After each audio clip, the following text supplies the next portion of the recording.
Hi guys, welcome to the Kenrald experience. Okay, like right now, guys, even I can't take it anymore.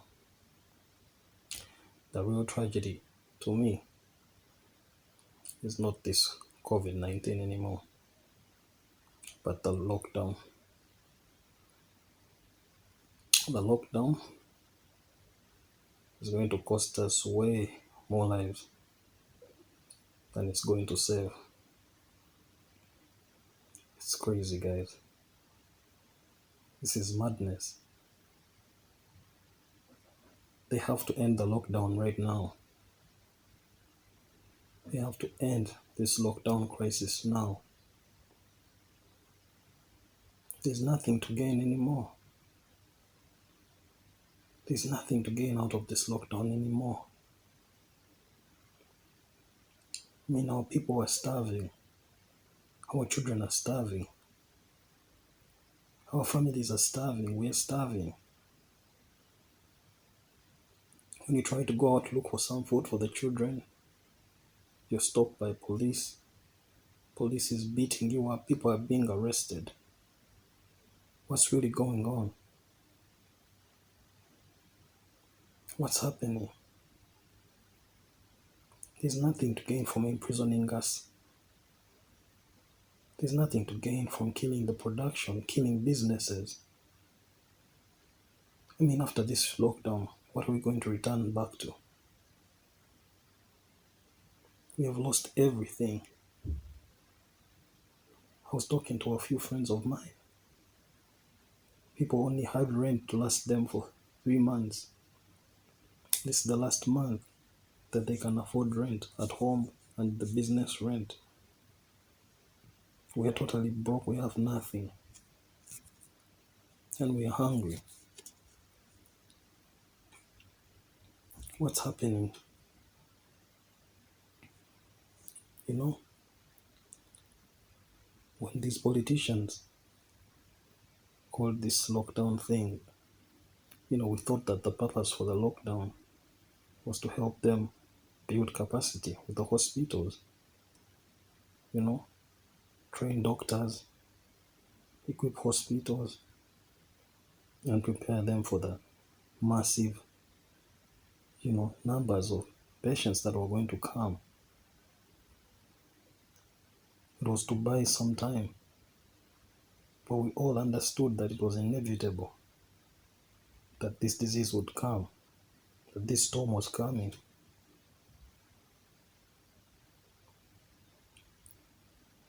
This is enough time. Like whatever the hospitals haven't been able to put in place, whatever government has failed to put in place, won't be put in place. But we can't continue to live like this. People are sleeping hungry.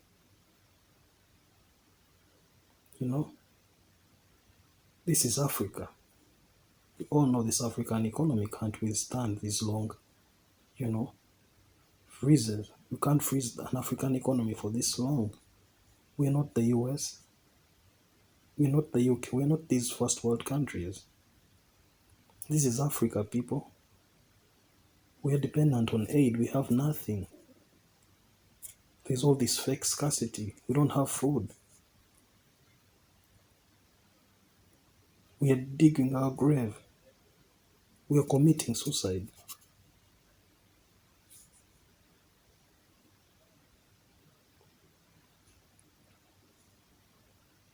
We've sacrificed enough, people. We've sacrificed enough. When the politicians called on the lockdown, we thought it was a smart move because we felt like, yes, our hospitals are not able to cope. So maybe these 2-3 weeks will help them to equip, and then that will help them cope, train the doctors for what was coming. When they pushed for the extra 2 weeks, we said, okay, maybe they hadn't reached somewhere. We knew that a loan was coming. As soon as the loan reaches, 90% of the loan is withheld. as confidential,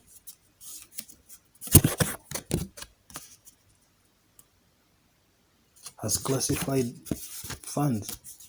Now, how can relief funds be held off as classified funds? But we didn't care about that because many people in Africa have been contributing to the National Task Force to help the country. Many people with big hearts have been giving out. Good Samaritans have been giving money. We've given out goats. We've given out animals. We've given out everything we can so that government can help poor people with some relief and also build capacity in the hospitals. And now we have totally nothing. The brevity is now politicians. The brevity wasn't to call on the lockdown. The brevity is to call it off. We can't remain in fear and die in our houses in fear.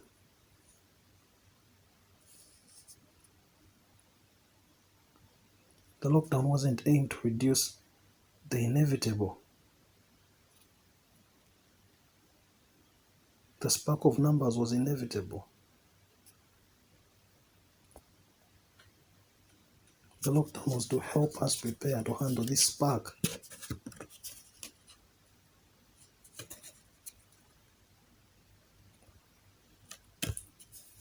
But it looks like now we are stuck in this lockdown.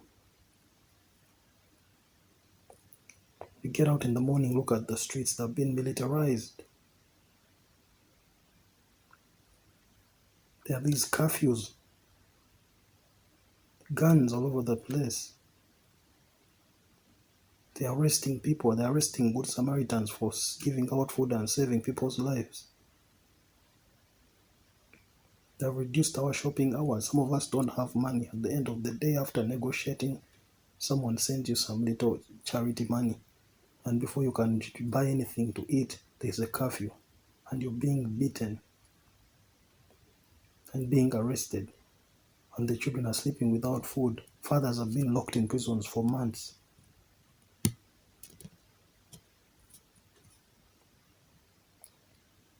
The little emergency money that we had saved, we donated to the government to build hospital capacity.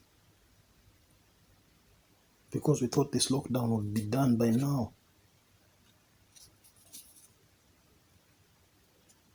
And up to now, there's nothing.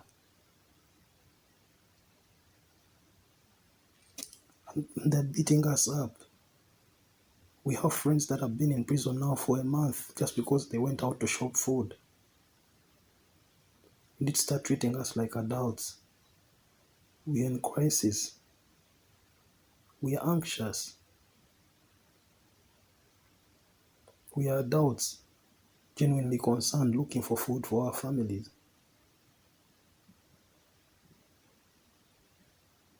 We are not children, and we are not fools.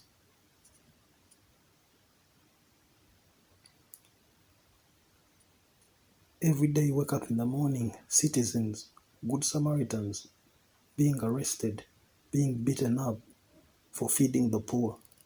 Is this what we've turned into?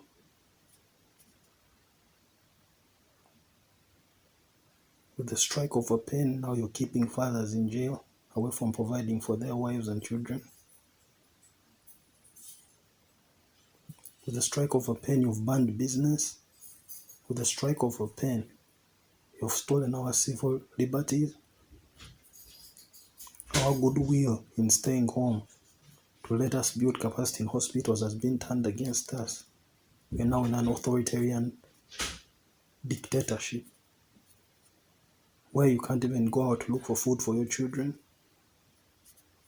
just because our leaders are scared of a virus. This is abuse of power.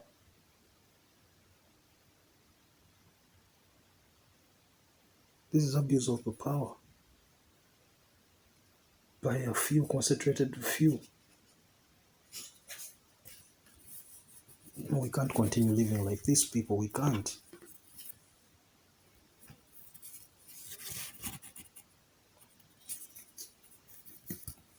We can't continue dying in our houses. We have given enough. We have given the government enough time.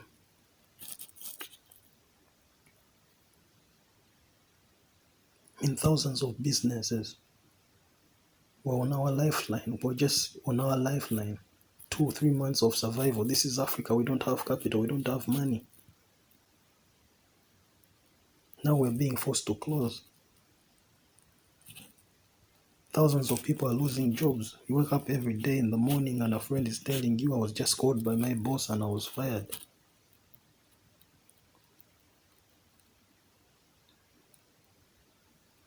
Just imagine, we have used all our savings to sustain our families in this time, and we're going to end the lockdown without jobs and with the kids still hungry. How are we going to be able to survive?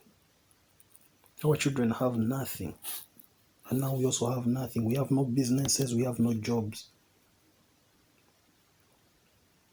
And the little relief that is being sent by the IMF is being stolen by the politicians as classified money, classified expenditure. Classified on what? When we are dying.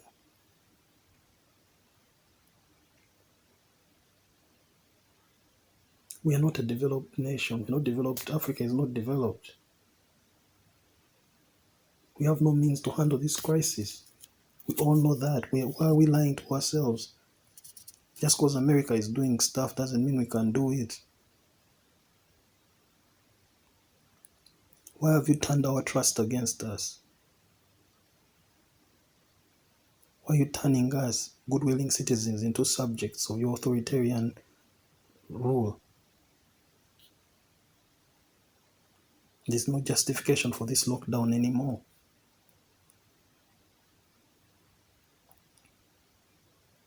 What classified agenda? All the money you're keeping it as classified. What classified agenda is this money for? You're imprisoning us in our homes. Is the money to keep us in prison? What secret agendas are you hiding? We are all looking at a big time bomb, chaos, Hunger Games. It's obvious. We have contributed to boost the hospitals. Whatever hasn't been done now, we are sure it won't be done. It's now only fear. Is your classified alternative agenda to create chaos?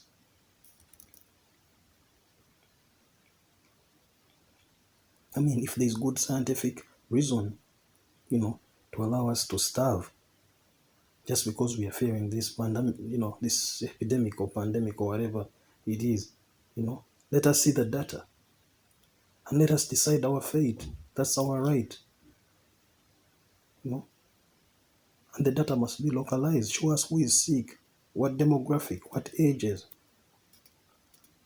If it's the elderly that are sick, let the young people, let the youth go out and work. We need a detailed picture of the health capacity. We've been donating money. What has this money done? You've been receiving loans. What have you done with the hospitals?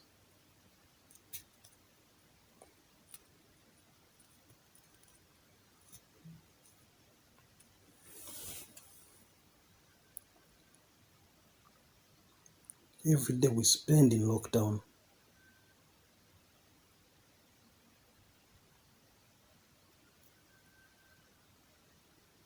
Businesses are dying every day. Whatever day, every extra day of lockdown means another business dying, means another family starving, means another family going bankrupt.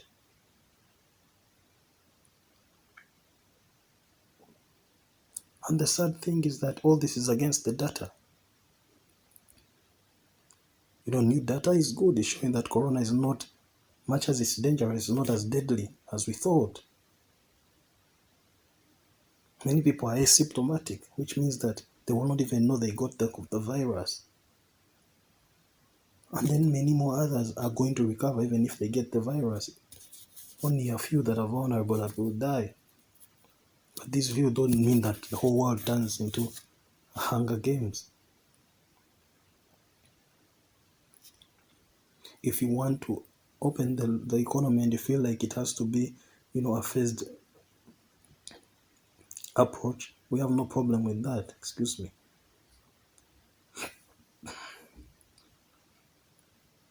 If you want to open the economy in a phased way, that's okay. But you have to open the economy now. We'll wear the masks. We'll wash our hands. We'll maintain that social distance. That's not a problem. But we need to get back and produce. The gardens are not producing food. The supermarkets are running out of food. The markets are running out of food. What are we going to eat?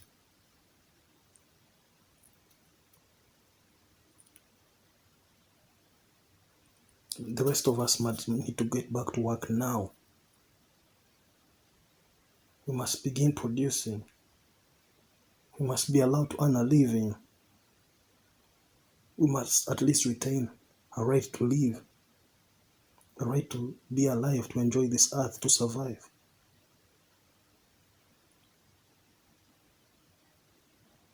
Africa is poor. Africa is poor, you politicians. Stop playing with us. You're setting us up for a time bomb. You're putting us in a very precarious state. It's now imminent to expect violence. Not because people are bad, not because they want to, not because they love to do evil things, but because they have to. Now we have to rob to survive. You've pushed people to a brink of a lifeline, and now they're left with one option. It's now survival for the fittest. Be warned, you politicians, be warned. If you don't come to your senses, and open this economy, you politicians, we the people are going to open the economy. And should we reach the dire state of Hunger Games, you will be the first ones to die. You're the first ones we're going to hunt down. Once the Hunger Games begin, you politicians are the first ones we are coming for.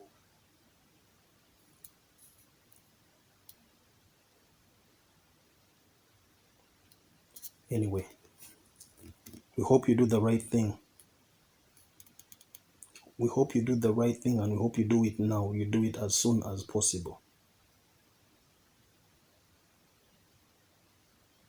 You need to open the economy now and end this stupid lockdown so that we even have an economy to return to if it's still there.